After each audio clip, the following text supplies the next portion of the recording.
हवन, मंत्र आदि सभी कलियुग में क्यों निष्प्रभावी हैं? मैं अपनी आप बीती बता सकता हूँ। ध्यान से बहुत दुख पाया है, हालांकि फायदा भी हुआ है। पहले परेशानियां, सिर का भारीपन, शरीर में जलन, कंपन, अकारण भय। कई गुरु भाइयों को मेंटल अस्पताल जाते देखा और आते भी देखा।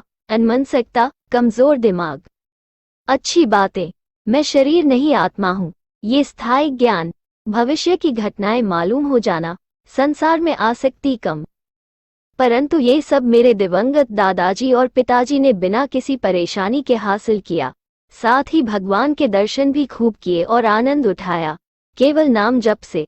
दर्शन तो ध्यान करने वालों को भी होते हैं, मुझे भी हुए, परंतु नाम जप वास्तव में राजमार्ग है। पहले मालूम होता तो नाम जप ही करता, ध्यान की लाइन में नहीं पड़ता। इसीलिए ये समझता हूँ कि कलियुग केवल नाम आधारा बात सही है। अन्य साधन भी फलित होते हैं, परंतु मैं अपने अनुभव के आधार पर केवल यही कह सकता हूँ कि मुश्किल से फलित होते हैं और क्लेश ज्यादा रहता है। केवल नाम जप से ही भगवत प्राप्ति हो सकती है, तप यज्ञ आदि की आवश्यकता नहीं है। वैसे भी ध्यान अपना प्रभाव खो चुका है, क्योंकि न मन पर काबू रहा न शास्त्र का अभ्यास रहा, जिससे लोभ दंभ पाखंड बढ़ गया है। कलयुग केवल नाम आधारा सुमरी सुमरी नर उतर ही पारा, अर्थात कलयुग में जप फलित होता है और मैं इसका अनुभव कर चुका हूँ। रही अन्य की बात तो मैं उसके बारे में स्पष्ट रूप से नहीं कह सकता कि उसका क्या प्रभाव होता है, लेकिन मुझे लगता है कि ईश्वर किसी भी युग के साधकों के साथ अन्याय नहीं कर सकते।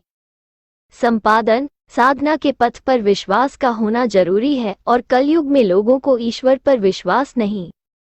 हाल ये है कि हम न्याय पर विश्वास करके अपनी गर्दन उसे सौंप देते हैं, शेयर बाजार पर विश्वास करके उसमें पैसे लगा देते हैं, जबकि सभी लोगों को मालूम है कि अनेक बार दोनों के द्वारा धोखा मिल चुका है। परंतु हम ईश्वर पर ही विश्वास नहीं करते, जिन्होंने आज तक किसी के साथ धोखा नहीं किया, वरन एक बार सच्चे दिल से भक्ति करने पर सब कुछ दे दिया, फिर भी हमें विश्वास नहीं। ये मेरे लिए दुनिया का सबसे बड़ा आश्चर्य है।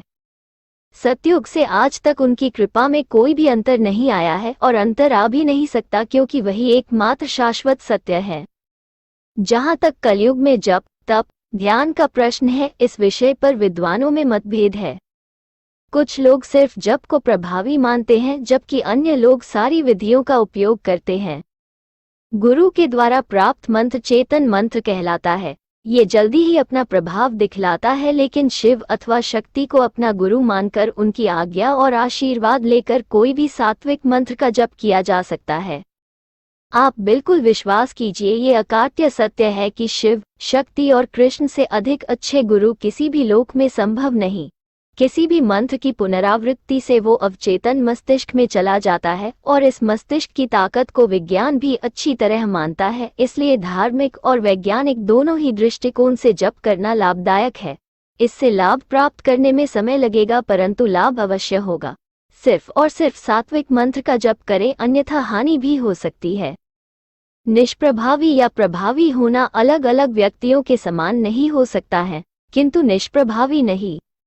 सब कुछ विश्वास की गहराई कितनी है इस पर टिका है। अगर विश्वास नहीं तो कुछ भी नहीं, चाहे आप कुछ भी करें। विश्वास।